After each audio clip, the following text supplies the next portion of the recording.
Sud Radio 10h midi, Valérie Expert, Média.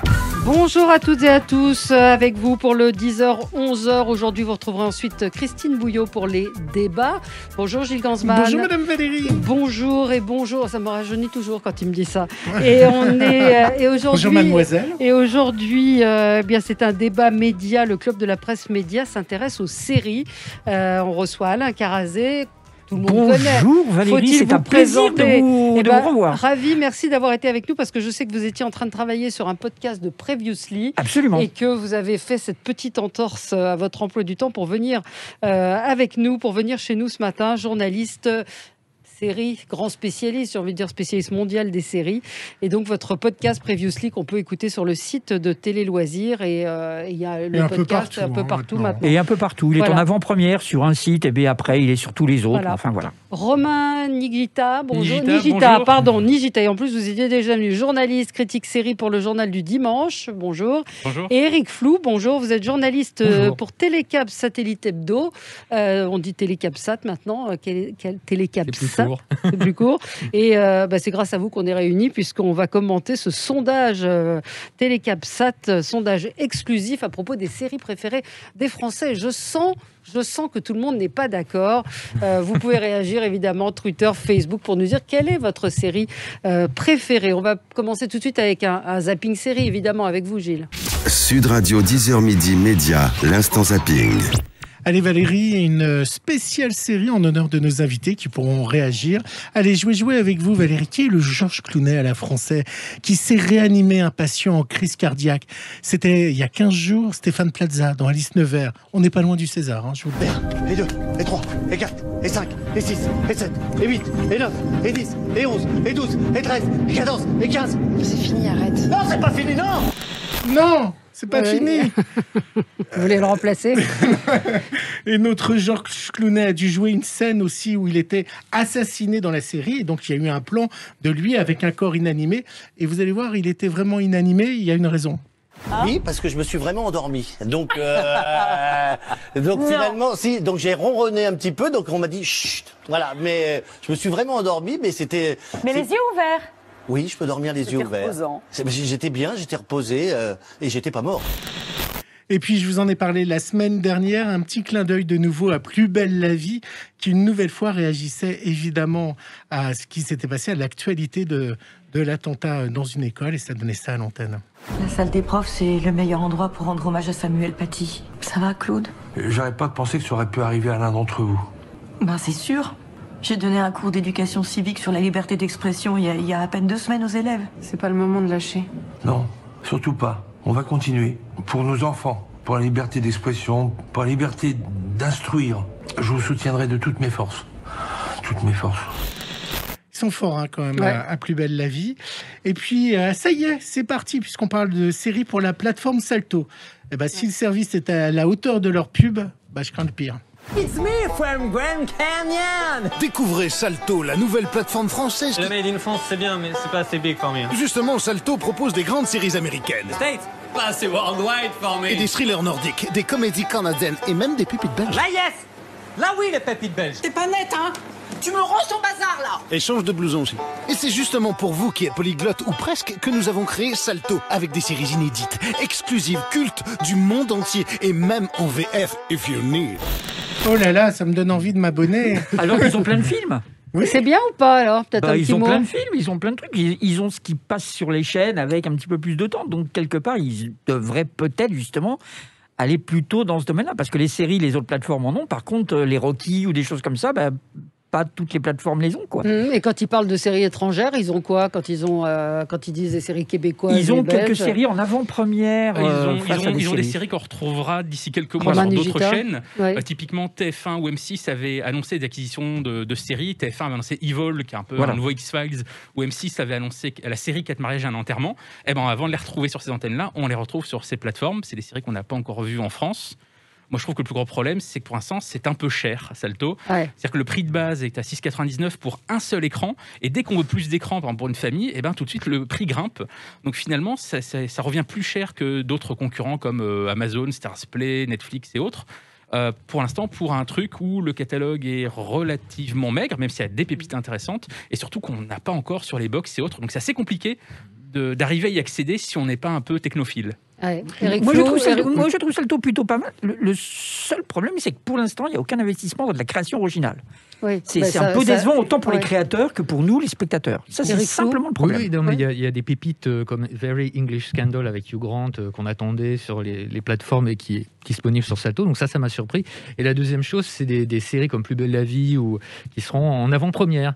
Voilà. Alors ça, est-ce que ça peut être un produit d'appel pour les fans, c'est vrai que je ne sais pas, mais beaucoup de plateformes, ça finit par revenir très cher s'il n'y a pas une vraie valeur ajoutée. Donc vous avez évoqué les films, mais c'est vrai que la pub, en tout cas, Gilles, elle doit être second degré. Vous n'avez pas d'humour. C'est Bruno Salomon. Pas d'humour, Bruno Salomon qui fait la voix. Et puis mon dernier son, c'était pour Alain Carazé. Je sais qu'il l'aimait beaucoup. C'est Diana Rigg qui nous a quittés à 82 ans. Et évidemment, Dame Diana qui était connue pour ça.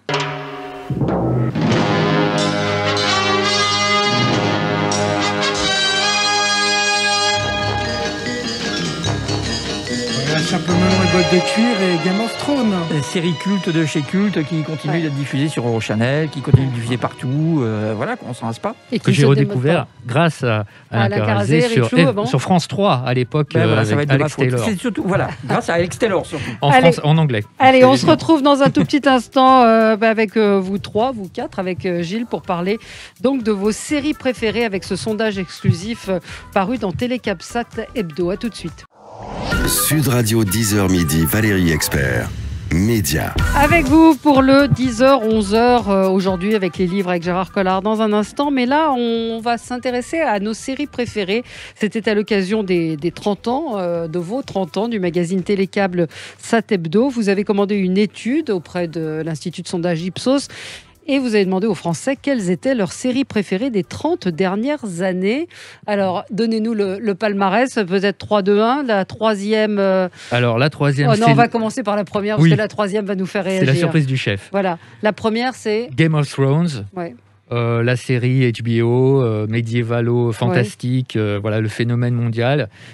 C'est sans surprise d'une certaine façon. 15% des sondés.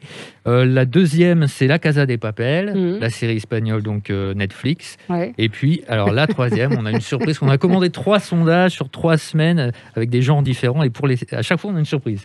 Donc, que ce soit les animateurs ou les émissions de télé, c'est pareil en série, puisque la troisième série préférée des Français sur les 30 dernières années, c'est Un gars, une fille, avec Jean Dujardin et Alexandra devant Friends, devant Dr House, devant Capitaine Marlowe, devant Kaamelott. Alors, une réaction des spécialistes. Devant Peaky Blinders, devant Twin Peaks, qui arrive en 38e position tout de même. Oui, mais c'est loin peut-être aussi. Il y en a qui sont un peu plus loin, mais c'est vrai que par rapport à des Downton Abbey, Bureau des légendes, Engrenage et autres, Un gars, une fille, Roman Nigita. Moi, ça ne me surprend pas tant que ça. C'est une série populaire. Elle est passée sur France 2, chaîne gratuite, à une heure de très grande audience. C'est pas du tout une série honteuse. Moi, je préfère voir Un gars, une fille sur ce podium plutôt que La Casa de Papel, qui est une série que je déteste. Nous sommes 2. Nous sommes 3. Et ce qui est très intéressant de noter, c'est que finalement, on est face à 3 séries européennes. Un gars, une fille, série française. La Casa de Papel, série espagnole, qui d'ailleurs au départ était faite pour une chaîne espagnole et pas du tout pour Netflix. Et Game of Thrones, certes produite pour une chaîne américaine à la base, mais tournée par des équipes britanniques et tournée en Irlande du Nord. Donc, il n'y a aucun Américain impliqué, mis à part dans le casting. Les scénaristes sont américains. Ah oui, d'accord. Et les romans la sont production est américaine, mais toute la série est produite et tournée et fabriquée par des Anglais en Europe. Donc, allez, on va dire une demi-série américaine sur les 3 premières, alors qu'on parle tout le temps de l'hégémonie des séries américaines. Finalement, c'est assez rassurant. Vous avez été surpris, j'imagine, quand vous avez reçu les résultats ? Ah oui, surtout pour Un gars, une fille. Et c'est à la fois surprenant dans un premier temps, et dans un second temps, ça se justifie, parce que Jean Dujardin, vous voyez ce qu'il est devenu. À l'époque, on n'aurait pas imaginé que Jean Dujardin décroche un Oscar, un acteur français. Et puis c'était les débuts de ce qu'on appelle les short-coms, les petites comédies, les programmes courts.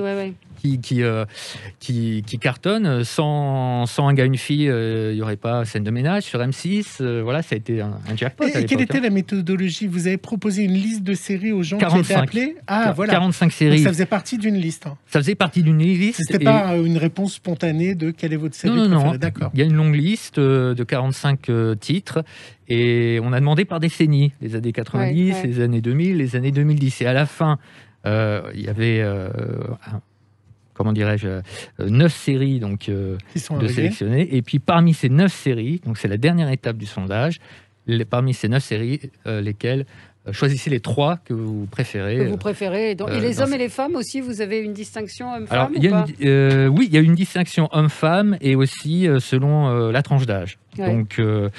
chez les hommes, c'est X-Files qui arrive et Grey Anatomy chez les femmes. Chez les femmes. C'est un peu caricatural. Ils ont Game of Thrones en commun et un gars, une fille chez les hommes, hein, quand même, en troisième. Hein. Ouais. Oui. Romain Nijuta, qu'est-ce qui vous étonne dans ce palmarès? Ce qui ne m'étonne qu'à moitié, c'est que finalement tout ça n'est pas lié au chiffre d'audience. Exactement. Capitaine Marlowe, qui est le plus gros succès d'audience, toutes chaînes confondues depuis quelques années, je crois qu'on est à plus de 7 millions de téléspectateurs sur France 3, n'arrive, or je n'ai pas compté, mais je crois que c'est en 10e position avec 11% des personnes. Donc on voit bien que d'un côté, il y a les séries que les gens regardent en masse, et derrière, il y a les séries qu'ils apprécient, ou en tout cas le phénomène qui se crée autour. Typiquement, Capitaine Marlowe, les gens regardent, mais derrière, personne n'achète le DVD, personne n'achète un t-shirt Corinne Masiro. Une chapka. Voilà, personne ne va aller visiter les lieux de tournage. Donc on n'a pas du tout le même phénomène que sur Game of Thrones. Et l'autre chose qui est intéressante, c'est quand on voit les pourcentages de réponses sur le sondage, c'est qu'on voit que finalement, il n'y a pas vraiment une série qui se détache de très loin. Sur les 10 premières séries, elles sont toutes aux alentours de 10%, 11%, 13%. Il n'y a pas un phénomène qui sera 30%, quelque chose comme ça. Donc finalement, ça symbolise le fait qu'aujourd'hui, chacun regarde sa série. C'est vraiment ce qu'on voit avec les plateformes. Chacun a sa série pour lui. Et finalement, il n'y a pas une série qui ferait consensus. C'est vrai, c'est devenu très segmentant, je suis assez d'accord. La première série qui arrive, c'est Game of Thrones. Certes, je pense que c'est pas simplement en audience, parce qu'en audience, en France en tout cas, sauf erreur de ma part, je pense que OCS n'a pas 45 millions d'abonnés. Là, c'est plus la notoriété qui rentre en ligne de compte. J'ai tendance quand même à penser que beaucoup de gens n'ont pas revu un Gars-une-fille, qui est une très bonne shortcom, on est bien d'accord, mais n'ont pas revu un Gars-une-fille depuis très longtemps, qu'ils n'ont pas vu les dernières saisons de La Casa de Papel, qui sont carrément pas bonnes, mais que tout ça est quand même basé, et c'est humain, c'est normal, sur le buzz, sur la notoriété, sur le fait que quand on vous dit quelle est la meilleure série, celle dont on entend le plus parler, c'est Game of Thrones, parce que quelque part, si t'as pas vu Game of Thrones, t'as loupé ta vie. Enfin voilà, quoi. Je veux dire que on est un petit peu quand même aussi, et c'est pas du tout une critique sur le sondage, mais c'est un fait, sur les mêmes critères, par exemple, que Netflix, qui attribue des millions et des millions de spectateurs à des gens qui n'ont vu que 2 minutes d'un épisode d'une série. Il suffit d'avoir cliqué. Quand Netflix vous dit notre série a été vue par 45 millions de personnes, ça veut dire que 45 millions de personnes ont vu 2 minutes du premier épisode.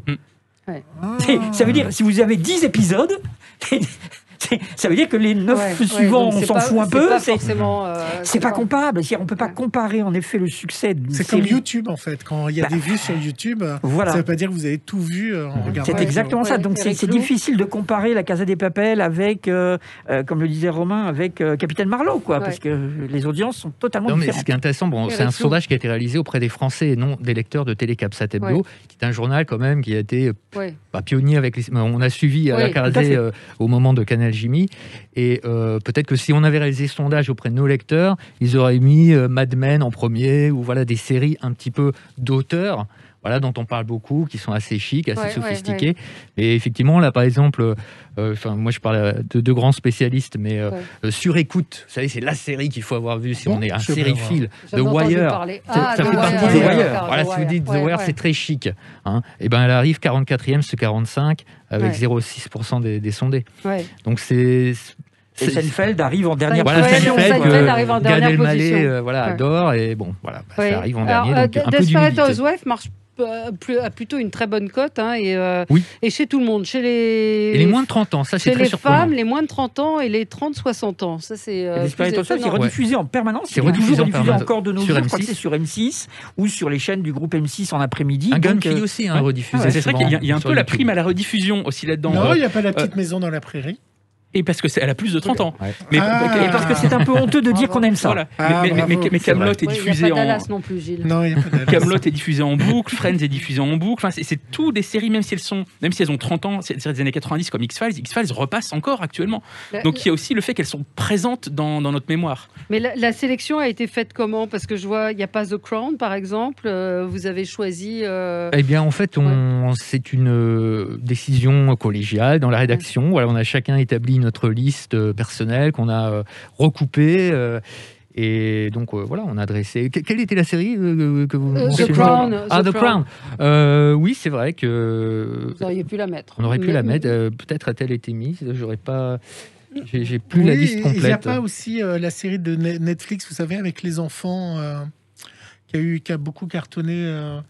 Stranger Things. Ouais, Stranger Things, qui n'est pas non plus dans ce classement. Bon, après, je pense qu'au-delà de 50, ça devient compliqué de faire des classements. On est vraiment sur 30 ans et sur un très grand public. Mais félicité pour moi ceux qui ont mis dans la liste NYPD New York Police Blues et Twin Peaks. Hein. Il y a quand même vous le remercierez pour moi. J'y manquerai Alors pas. justement, vous, dans la liste, vous auriez choisi quoi? Ça aurait été quoi, votre classement? Ça aurait été plutôt Friends en premier, ça aurait été Game of Thrones, parce que je l'ai vu. Ouais. Pourquoi vous dites ça? Légalement. En second, légalement, absolument. Je suis abonné au CS. Et j'avais les screeners avant, tout comme Romain.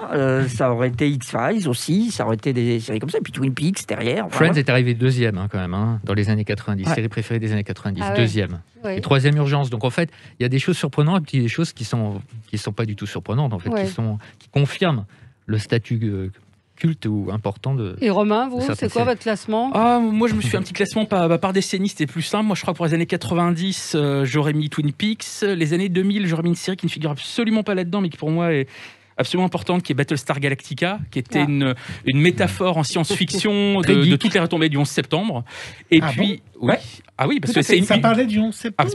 Ça commence par une attaque terrible qui décime une civilisation et derrière on torture des gens pour essayer de comprendre ce qui s'est passé. C'est clairement comme ça qu'a présenté le scénario. C'est clairement l'idée. Ah oui, bien sûr. C'est revendiqué. Et pour les années 2010, moi j'ai remis Breaking Bad. Voilà, qu'on a vu en France sur OCS puis sur Arte. Moi j'aurais mis Shameless. N'en fait pas partie. La version américaine ou britannique? Américaine. D'accord. James et Macy, que j'adore. James Macy, qui est dingue. Voilà, c'est intéressant ce que vous dites parce que on voit bien, comme disait Romain, qu'il y a une archipélisation, pour reprendre l'expression de Jérôme Faucré, pour les séries. On est chacun dans nos coins, on a chacun nos petits goûts, nos petites chapelles, et puis voilà, c'est composite. Et ça, c'est bien parce que c'est récent. Mais vous avez cité The Crown et j'attends avec impatience. Moi, j'adore. Je trouve que c'est une série formidable, historique même. Et moi, j'adore. Et puis Mad Men.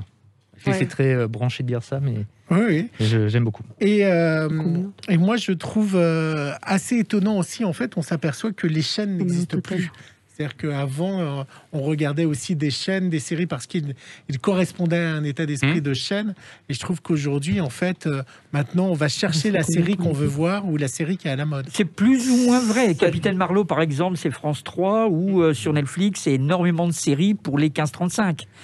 C'est peut-être d'ailleurs pour ça qu'elles ne sont pas plébiscitées par les autres. Et comme vous l'avez très bien dit, on est plus dans une ère dans laquelle on segmente les publics. Voilà. C'est pour ça qu'il y a énormément de diffuseurs dans tous les sens. C'est pas parce que tous les diffuseurs font la même chose pour les mêmes personnes, mais c'est parce que les diffuseurs font des choses pour certaines personnes. Et ça donne des séries qu'on n'aurait pas pu voir il y a 30 ans, parce qu'elles n'étaient pas assez fédératrices. Là, par contre, on peut se permettre de faire une série qui va toucher les 15-35, on peut se permettre de faire un Tchernobyl, on peut se permettre de faire un 13 Reasons Why, etc. Enfin, voilà, on peut se permettre de faire The Boys, on peut se permettre de faire des trucs complètement décalés, totalement fous, parce qu'il y a des diffuseurs qui se disent je vais faire la même chose. On parle de Mad Men. Mad Men, à l'origine, a été créé uniquement parce qu'une minuscule petite chaîne du câble américain voulait se diversifier et surtout voulait garder sa position de chaîne du câble, sinon elle était éjectée de tous les câbleaux opérateurs. Ils se sont dit, il faut qu'on investisse dans une série originale. À la limite, l'audience, on s'en fout. Il faut que la série soit marquante. Il faut que les journalistes en parlent. Et c'est pour ça qu'ils ont fait Mad Men, pas du tout parce qu'ils trouvaient la série bien. Et moi je voulais avoir votre regard à vous et à Romain sur ce qu'on a vu. C'est-à-dire que une des rares séries françaises qui est sur une plateforme américaine, Netflix, c'est 10%. 10% a encore cartonné mercredi. Vous avez quoi comme regard sur 10%? Ça va devenir une série culte dans les prochains sondages? Romain? Le fait qu'elle y soit pas déjà, là, je suis quand même un peu surpris. Alors, peut-être qu'elle n'a pas été sélectionnée par la rédaction de TéléCabSat. Alors, avant d'être une série qu'on retrouve maintenant en replay, d'une certaine manière, sur Netflix, c'est quand même une série France 2, qui même au départ avait été développée pour Canal+, et finalement Canal+ n'a pas poursuivi. Je ne sais pas si elle va laisser une trace. Moi, j'ai trouvé la première saison formidable. Je suis un peu moins convaincu par les dernières, que je trouve un peu plus banales. Il y a quand même quelques séries... Ça veut dire que vous n'aimez pas la dernière saison de 10%. Je n'ai pas vraiment aimé. Je l'ai trouvé quelconque. Je la déteste pas. Les acteurs sont toujours formidables. Mais voilà, niveau scénaristique, on est peut-être arrivé au bout. Ouais, mais je trouve qu'il y a quand même un absent de taille, si je peux me permettre, dans le sondage. Je trouve qu'il manque une série qui a un peu symbolisé au niveau du grand public le retour des séries américaines en prime time, c'est Les Experts. Et évidemment. À l'époque, gros scandale sur TF1 parce qu'on supprimait le film du dimanche soir pour mettre Les Experts. Série que, la première en tout cas, celle de Vegas, moi je la trouve formidable. Je n'aime pas du tout Miami et Manhattan et les autres. Elle est totalement absente du sondage. Le jeté de lunettes de David Caruso est insupportable. Mais Les Experts, c'est très bien. Oui, mais écoutez, il y a aussi une part de subjectivité dans le choix des séries. On est quand même dans le domaine de c'est vrai que Les Experts, ça fait partie du paysage. C'est vrai.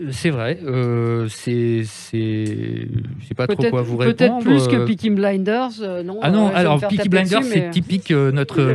Non, c'est vrai. Oui, mais Peaky Blinders, d'abord, nous avons été partenaires avec Arte lorsqu'elle a diffusé la série. Enfin, c'est pas la raison pour laquelle elle se trouve ici, mais quand même, ces derniers temps, c'est une série ces dernières années qui a marqué esthétiquement. Donc non, franchement, Peaky Blinders, c'est totalement légitime. Non, mais il y a tellement de séries. Mais on est obligé de faire des choix. Peaky Blinders, c'est une de ces dernières séries un peu pointues qu'on a encore trouvées sur des chaînes gratuites en première diff. Ce qui est quasiment plus le cas maintenant. Maintenant, toutes ces séries d'auteurs ou à la mode ou phénomènes, on les trouve quasi exclusivement sur les plateformes payantes. Peaky Blinders, c'est arrivé juste avant que tout soit capté par les Netflix, Amazon et compagnie. Arte est arrivé juste avant pour pouvoir l'acheter. Ouais. Qu'est-ce qu'on peut dire des séries qui vont arriver? Parlons un petit peu aussi de l'avenir, parce qu'il va y avoir un vrai problème avec le Covid, c'est-à-dire que les suites, les séries n'ont pas pu être tournées. Ah si, ils ont commencé à reprendre les tournages. C'est beaucoup moins problématique que pour le cinéma où toutes les sorties sont repoussées. Enfin, vous l'avez vu comme tout le monde, le prochain James Bond repoussé, c'était la même chose pour les séries. Non, ils ont repris les tournages. Alors c'est un peu stop and go. Alors les premiers qui ont repris aux États-Unis, en Europe, pas de problème, ils ont quasiment tous repris. Il y a des grosses séries qui sont tournées en Australie, en Nouvelle-Zélande, comme la série tiré du Seigneur des Anneaux, qui va avoir un budget absolument faramineux. Ça, il n'y a pas de souci, plus $500 millions de budget, une paille. Mais aux États-Unis, ils ont pu reprendre. Les premiers qui ont repris, ce sont les feuilletons quotidiens de journée, les feux de l'amour, etc. Alors, de temps en temps, quand il y a un acteur qui est malade, hop, on s'arrête une semaine et on reprend. En gros, la rentrée des séries américaines est un peu décalée. D'habitude, c'est en septembre. Là, ça va être janvier. C'est novembre pour certaines chaînes, janvier pour d'autres, mais ils arrivent à reprendre parce que ils arrivent à tourner dans des conditions de sécurité et surtout, les téléspectateurs sont là chez eux. C'est pas du tout le même problème. Le problème, c'est pas tellement le tournage. Le problème, c'est la diffusion. Le cinéma aux États-Unis, les gens n'y vont pas. La télé, au contraire, c'est le boulevard pour eux parce que les gens restent chez eux. Le cinéma aux États-Unis, surtout, les salles sont fermées. Il y a quand même les plus grandes salles américaines qui sont fermées. Donc, c'est difficile de sortir des films alors qu'il n'y a pas de salle. Donc là, il y a un problème technique, on va dire, logistique. Par contre, les séries, oui, les gens sont chez eux. Et les plateformes augmentent, même si Netflix, ces derniers jours, a montré quelques signes de faiblesse lors de ces 3 derniers mois en termes de nombre d'abonnés, mais pour toutes les autres plateformes, je crois que c'est HBO Max aux États-Unis qui a atteint 38 millions d'abonnés. Alors qu'ils n'avaient même pas le Special Friends et des choses comme ça. Enfin, voilà. Donc, oui, c'est clairement les choses. Donc, des séries comme ça, il va y en avoir. Elles sont produites. Et puis, de toute façon, on sait très bien qu'une série, à la base, c'est un scénariste. C'est l'écriture, c'est le texte. On parlait de 10% tout à l'heure, c'est vraiment ça. Il y a le tournage, bien sûr. Bien sûr, mais c'est le texte. Je pensais qu'ils avaient été plus impactés, que l'univers des séries avait été impacté par le Covid. C'est tombé dans une période dans laquelle, de toute façon, la plupart des séries qui étaient déjà en route étaient en pause pour l'été. Donc, quelque part, ça n'a pas trop impacté les productions. En fait, ils ont dû tous se réorganiser. Par exemple, l'une des séries Star Trek actuelles qui est sur Netflix, Star Trek Discovery, le tournage avait été fait juste avant le confinement et toute la post-production, le montage, la musique et tout, c'est fait à domicile. C'est-à-dire chacun des musiciens de la bande originale a enregistré tout seul chez lui devant son micro et derrière, Ils ont au mixage, ils ont tout remis ensemble. Pareil, les monteurs étaient chez eux devant l'ordinateur. Ils ont même fait des fois de la capture de mouvement de certains acteurs pour des effets spéciaux, tout seuls chez eux devant un fond vert. C'est incroyable. Donc les Américains, il n'y a pas de souci, ils ont beaucoup d'imagination pour trouver comment tourner tout ça. Maintenant que les solutions informatiques qu'on a aujourd'hui, la fibre, etc., il n'y a aucun problème. Et alors à tous les trois, une question. Est-ce que vous pensez que dans 1 an ou 1 an et demi, on va avoir une fiction sur le Covid ou... Il y en a déjà. Ah bon ? Il y en a déjà. La série française de Planqueur a déjà fait un épisode spécial sur le confinement. La Netflix vient de mettre en ligne une série qui s'appelle Social Distancing, qui sont des gens qui parlent par écran interposé. Donc ça y est, genre les trucs Covid existent déjà. Il y a une série anglaise aussi avec David Tennant qu'on a vu dans Broadchurch, qui est tout seul chez lui et qui parle avec un autre acteur. Qui est l'acteur britannique qui joue dans la série Prodigal Son de TF1. Donc ça y est, les séries du Covid, elles sont déjà là. Ouais. Par contre, est-ce qu'il y aura une série un peu comme il y a eu Tchernobyl sur qui est dans notre classement? Ça, par contre, voilà. Il y a déjà une série en route sur la création du vaccin. Genre le vaccin, on l'a pas encore. Ils sont déjà en train de développer une série sur la recherche du vaccin. Ça sera pour HBO justement. Ah, c'est les Américains qui tournent ça. Alors c'est pas en tournée, c'est en cours d'écriture. En cours d'écriture. Voilà. C'est assez incroyable. Vous avez quoi à nous conseiller, nous, dans les Julie séries Lescaut. Julie, non, c'est une petite boutade, c'est parce que vous me parliez des experts tout à l'heure, mais dans notre sondage, il y a quand même, là c'est une vraie surprise, c'est des plus de 60 ans qui plébiscitent Julie Lescaut dans les années 90, après Un gars, une fille. C'est quand même étonnant. Voilà, alors je ne le conseille pas forcément, mais en tout cas c'était symptomatique d'une époque des séries françaises. Je vois Alain Carazé qui se marre. Mais je mort de rire, mais c'est pourquoi pas. Il n'y a pas de Navarre. Les années 90, mais ça a cartonné à l'époque. Mais il faut penser au grand public. Alors vous nous donnez des conseils, Alain? Tout à l'heure on a parlé sur Salto qu'il allait avoir une série qui allait être bientôt sur TF1 qui s'appelait Evil. Moi c'est vraiment le truc que j'ai absolument adoré.